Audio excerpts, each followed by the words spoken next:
sekarang mungkin ada yang ngunjuk kopi, ngunjuk teh atau air putih. Dengan begitu nikmatnya, kelak umat Nabi Muhammad Shallallahu Alaihi Wasallam akan mendapatkan air yang sangat segar di telaga Al-Kautsar. Belum menyebutkan man yashrabha lam yadma abadan. Barang siapa yang meminum dari air di telaga Al-Kautsar itu tidak akan pernah merasa haus selama-lamanya. Mudah-mudahan Rasulullah Shallallahu Alaihi Wasallam berkenan untuk menerima kita semua sebagai umat beliau Shallallahu Alaihi Wasallam. Bapak Ibu yang kami hormati, rahimani wa rahimakumullah.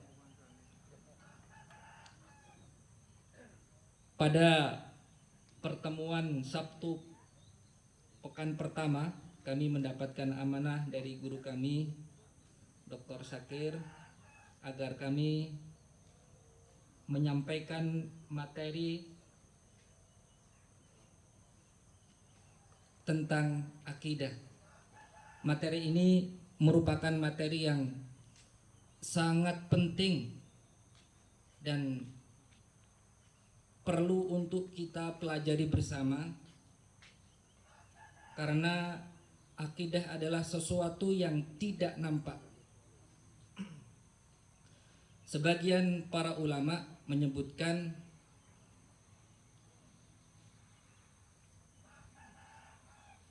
bahwa memperbaiki sesuatu yang tidak nampak itu lebih didahulukan daripada memperbaiki yang tampak. Islahul batin muqaddamun ala islahid dhahir. Memperbaiki sesuatu yang tidak nampak, yang batin, berupa keyakinan di dalam hati kita ini lebih diutamakan, lebih didahulukan min islahid dhahir, daripada memperbaiki sesuatu yang tampak. Memang sangat penting ibadah kita secara lahiriah yang tampak, sholat berjamaah, kemudian membaca Al-Quran dan ibadah-ibadah yang lain. Tapi ada yang lebih penting daripada itu, yaitu memperbaiki batin kita. Jadi akidah itu banyak berkaitan dengan amalan batin, amalan yang tidak nampak. Karena dia tidak nampak, makanya sangat perlu untuk kita pelajari, sangat perlu untuk kita ketahui bersama. Saya mendapatkan kesempatan untuk sama-sama kita belajar dari buku guru kita bersama, Allahu Yarham, Profesor Dr. Yunahar Ilyas LCMA, tentang kuliah akidah Islam. Insya Allah buku ini akan menjadi panduan belajar kita bersama. Mudah-mudahan kebaikan-kebaikan yang sudah beliau tulis dalam buku ini akan mengalir sebagai pahala jariah bagi beliau, rahimahullahu rahmatan wasi'ah. Bapak Ibu yang kami hormati, mempelajari akidah adalah sesuatu yang sangat penting karena ia terkait dengan kehidupan kita. Di hari ini, tadi semalam turun hujan. Ketika hujan turun, Bapak Ibu, apa yang ada di dalam benak kita? Mungkin kita ada yang menganggap, aduh hujan, besok pengajiannya gimana? Aduh hujan, cuciannya enggak kering. Saking banyaknya nikmat Allah yang Allah limpahkan untuk penduduk negeri kita yang ijo royo-royo, subur luar biasa, gemah ripah loh jinawi. kita kadang-kadang lupa mensyukuri nikmat berupa hujan itu. Maka di antara adab kita terhadap hujan, kita nggak boleh membenci hujan, Bapak Ibu.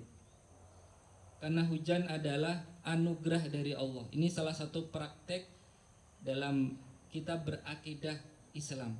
Tidak boleh kita membenci hujan. Bukankah Allah Subhanahu wa taala sudah menegaskan wa anzalna minas sama'i ma'an mubarakan, dan kami telah menurunkan dari langit ma'an mubarakan, air yang penuh dengan keberkahan.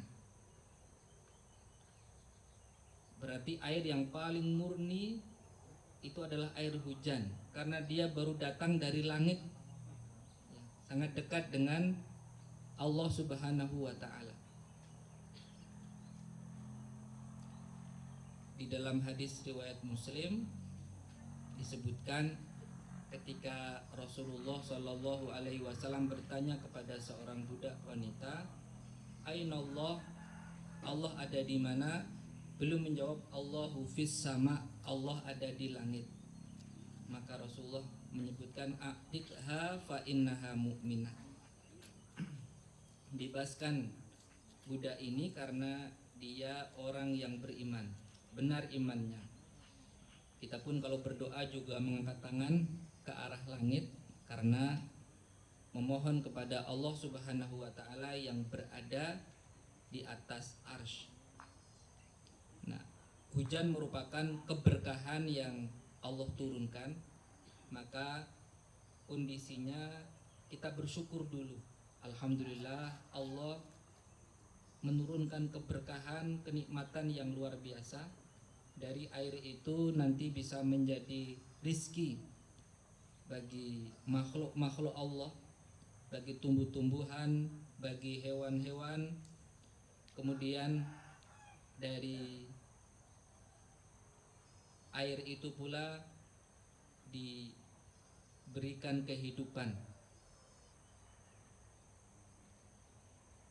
Wa ja'alna minal ma'i kulla syai'in hayyin. Jadikan dari air itu semuanya menjadi hidup. Kita pun sangat tergantung dengan air. Dianggap, disangka bahwa Isa yang tidak memiliki ayah, lahir tanpa hubungan pernikahan, lahir tanpa hubungan biologis antara suami dengan istri, disebut sebagai anak Tuhan. Maka kenapa Adam kok tidak? Karena Adam lebih ampuh lagi, bukan hanya tidak punya ayah, tapi juga tidak punya ibu. Tapi sekali lagi, kebenaran itu satu poin, tapi ada poin yang lain, yaitu mengikuti kebenaran. Karena mereka tidak mau mengimani kebenaran itu, akhirnya mereka lebih memilih untuk membayar jizyah saat itu. Demikian pula dengan orang-orang Yahudi. Mungkin ada sebagian kita yang bertanya-tanya, kenapa sih orang Yahudi kok dulu ada di kota Madinah, mereka tinggal di sana?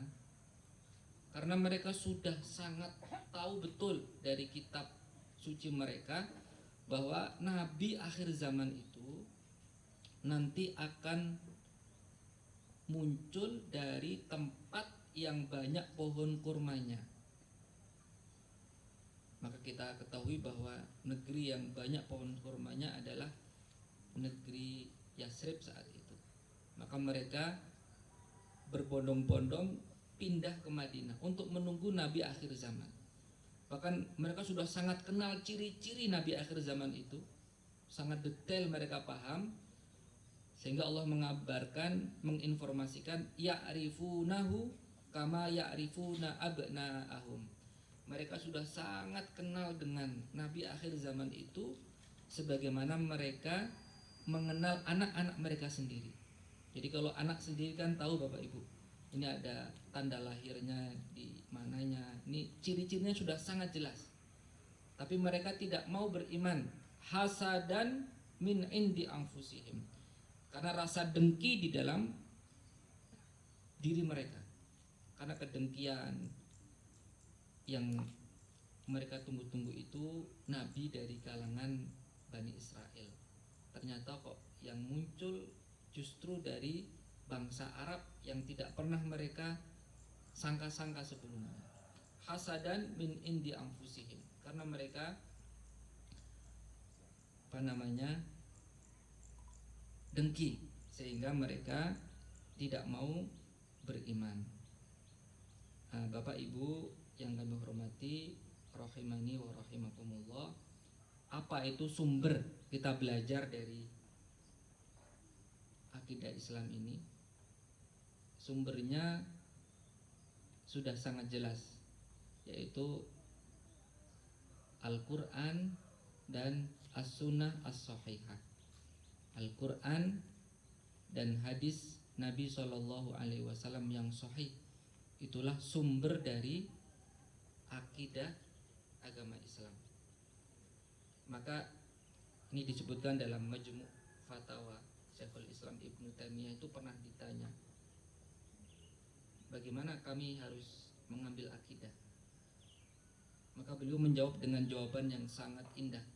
Beliau mengatakan, amal i'tiqad fala yu'khadu anni wala amman huwa akbaru minni.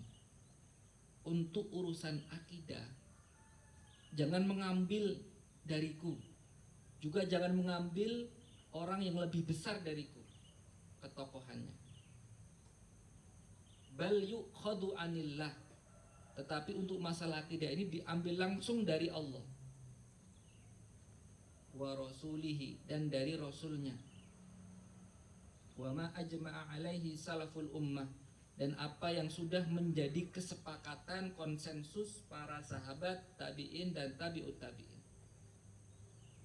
Untuk masalah akidah ini langsung sumbernya adalah Al-Quran dan hadis. Belum menyebutkan fama kana fil Quran wajaba i'tiqaduhu, maka apa-apa yang ada di dalam Al-Quran itu kita wajib untuk meyakininya. Wa kadzalika ma thabata fil ahaditsis shahihah, dan demikian pula yang berada di dalam hadis-hadis yang sahih. Maka ini yang wajib untuk kita yakini. Alhamdulillah sudah jelas sumbernya Al-Quran dan hadis yang sahih. Maka kita tidak dituntut untuk mengetahui sesuatu yang di luar itu, berupa keyakinan-keyakinan yang diyakini.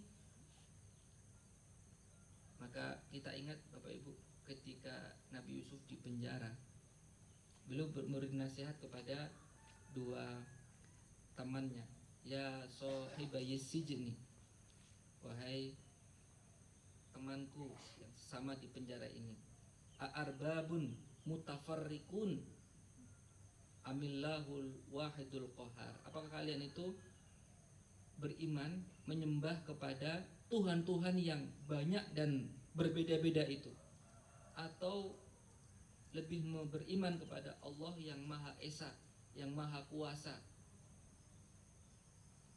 Ma ta'buduna min dunihi, kalian itu tidak menyembah selain Allah, illa asma, kecuali hanya nama-nama saja itu, sammaitumuha antum wa aba'ukum, yang nama-nama itu dibuat oleh kalian dan nenek moyang kalian, diberikan nama-nama tertentu, dibuat seperti apa, lalu lama-lama disembah. Maka sesembahan selain Allah adalah sesuatu yang dibuat oleh manusia itu sendiri. Ma anzalallahu min sultan, ma anzalallahu biha min sultan, yang Allah tidak menurunkan dalilnya.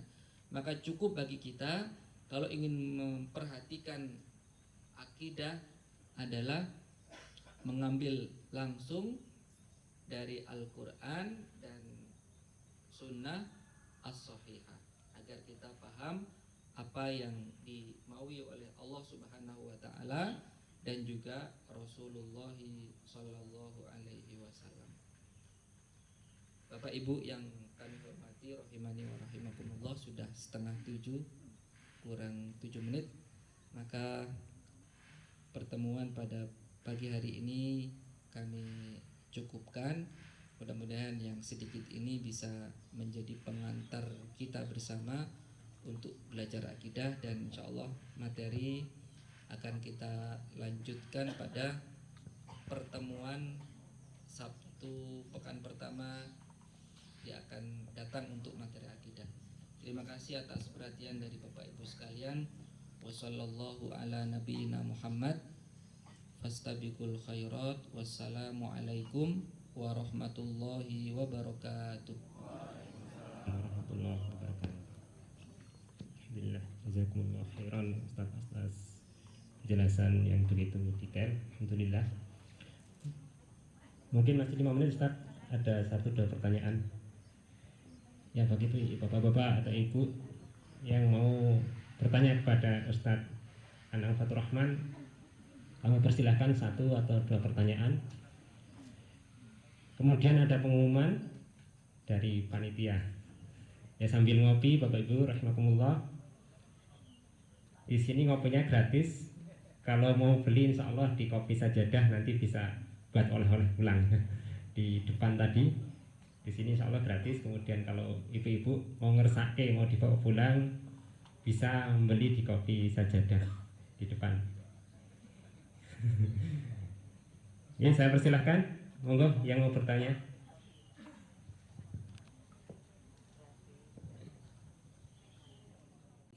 Bahwa jumlah bilangan bulan di sisi Allah ada 12. Dari 12 itu minha arbaatun hurum, ada 4 bulan yang dimuliakan. Memang tidak disebutkan 4 bulan itu apa saja, tapi Allah berpesan fala tadlimu fihinna anfusakum. Maka di 4 bulan ini jangan kalian berbuat zalim, jangan berbuat aniaya, jangan berbuat dosa.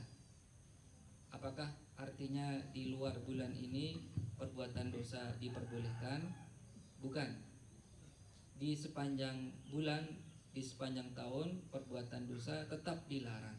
Hanya pengulangan larangan pada ayat ini menunjukkan betapa mulianya bulan ini. Mari kita isi dengan berbagai macam kebaikan. Nama bulan ini disebutkan di dalam hadis Abi Bakrah, salah satu mutawaliyatun, 3 berturut-turut, 11, 12, 1. Dzulqa'dah, Dzulhijjah, Muharram. Kemudian yang terpisah adalah Rajab, yang terpisah di antara Jumadil Akhirah dengan Sya'ban. Ini Rajab, ini banyak orang yang mungkin lalai, maka ini kesempatan yang baik untuk beramal.